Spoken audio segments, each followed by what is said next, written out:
Hello, I'm Simon Whistler. You're watching Today I Found Out, and in the video today, the truth about Lord Paget and his leg.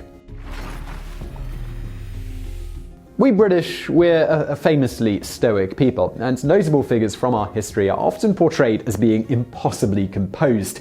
They're facing unthinkable hardship and turmoil, and they do it with a quiet, reserved dignity. Perhaps no man in history has ever typified this stereotype better than Henry Paget, a man by who all accounts reacted to his leg being blown off and then amputated without the benefit of an anaesthetic, by the way, like he was patiently waiting for the water to boil so that he could pour a good cup of tea.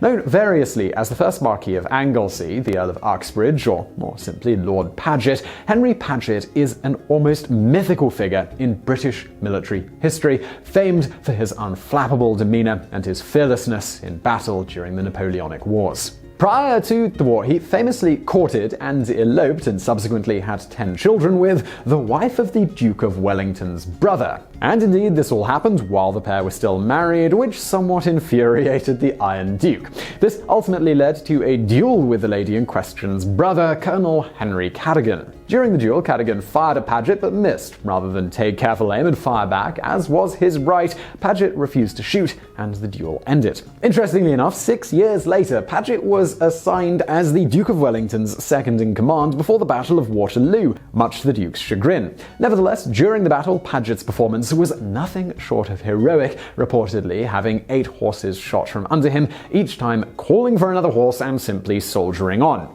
Speaking of horses shot out from under him, very near the end of the battle, Paget was riding alongside Wellington, discussing the battle with the Duke, when out of nowhere a shot ripped through both Paget's horse and the lower region of his right leg, sending him crashing to the ground. Apparently simply unperturbed by this injury, he turned to Wellington and simply exclaimed, "By God, sir, I've lost my leg."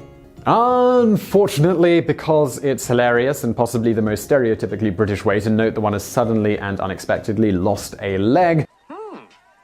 Whole leg gone, eh? Yes. How's it feel? Stings a bit. We couldn't find any direct evidence that this exchange actually occurred. Indeed, it seems to be just something that is widely repeated, even by various reputable sources online. And while it certainly is in line with Paget's legendary stoicism, better documented examples of which you're soon going to hear about, it does seem unlikely that Paget actually said this, as he had not lost his leg at this point. Indeed, at this point his leg was simply shot and was very much still attached to his body, and it was not clear that it would need to be amputated. The only actual evidence of what he might have said after he got his legs punched full of holes comes from the diary of one J.W. Croker, written a little over 3 years later on December 8, 1818. Croker wrote that Horace Seymour, who was present when Paget was shot and helped carry him off the field, told him that Paget exclaimed directly after being hit, "I've got it at last," and the Duke replied, "No. Have you? By God."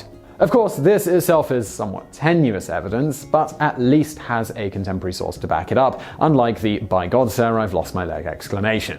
Whatever the case here, those attending to Paget immediately after his injury noted that he was remarkably reserved in spite of the crippling pain that he was undoubtedly feeling. Paget was similarly nonplussed while being examined by a doctor. Deputy Inspector of Medical Staff John Robert Hume would later state, "His lordship was perfectly cool, his pulse was calm and regular, as if he had just risen from his bed in the morning, and he displayed no expression of uneasiness, though his suffering must have been extreme."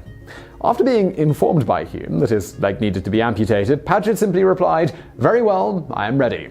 Once Hume then told him that he was about to begin, he stated Paget replied, "Whenever you please."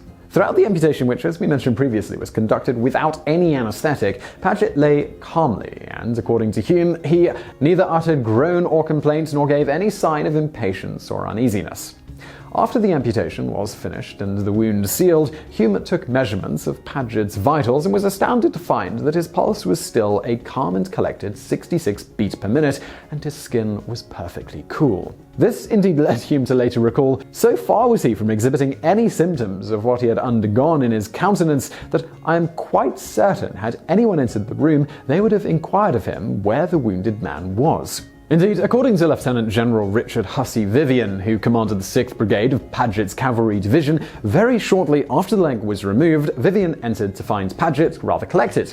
Paget, upon seeing his officer, exclaimed to him, "Ah, Vivian, I want you to do me a favor. Some of my friends here seem to think I might have kept that leg on. Just go and cast your eye upon it, And tell me what you think. Vivian later recalled, "I went accordingly, and taking up the lacerated limb, carefully examined it. So far as I could tell, it was completely spoiled for work. A rusty grape shot had gone through and shattered the bones all to pieces. I therefore returned to the Marquis and told him that he could set his mind at rest, as his leg, in my opinion, was better off than on." Following his recovery, Paget refused to acknowledge that he'd done anything other than his duty. Indeed, he turned down a large, for the time, £1,200 annual pension, which, by the way, by purchasing power today, that would be £500,000 a year. The idea behind this was that it would compensate him for the limb that he had lost. He then went on to live a long and full life, dying at the ripe old age of 85. But this isn't the end of our story, because we still have to talk about what Paget's leg did after the war. You see, after Paget's leg was amputated, the owner of the house that it had been amputated in, Joseph Marie Paris,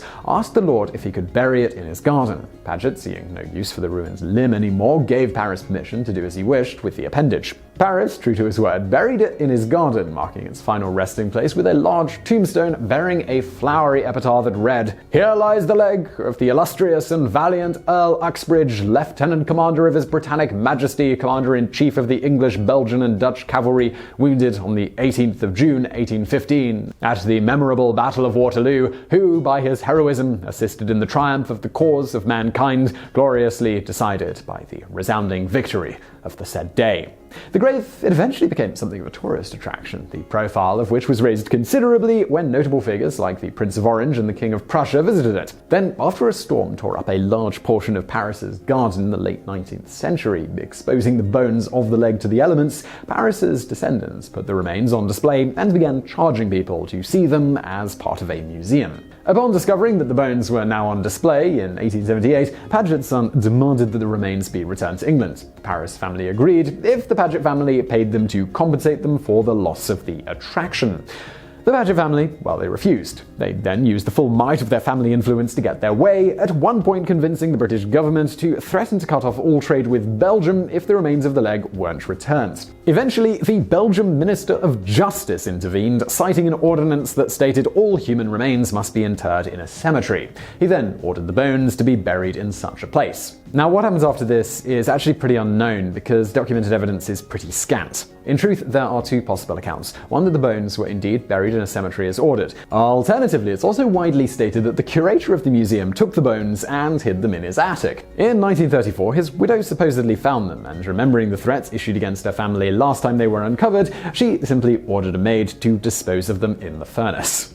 So I really hope you found that video interesting. If you did, hit that thumbs up button below. Do not forget to subscribe. We've got brand new videos just like this every day of the week. Also, check out some videos from the archive over there on the right. And as always, thank you for watching.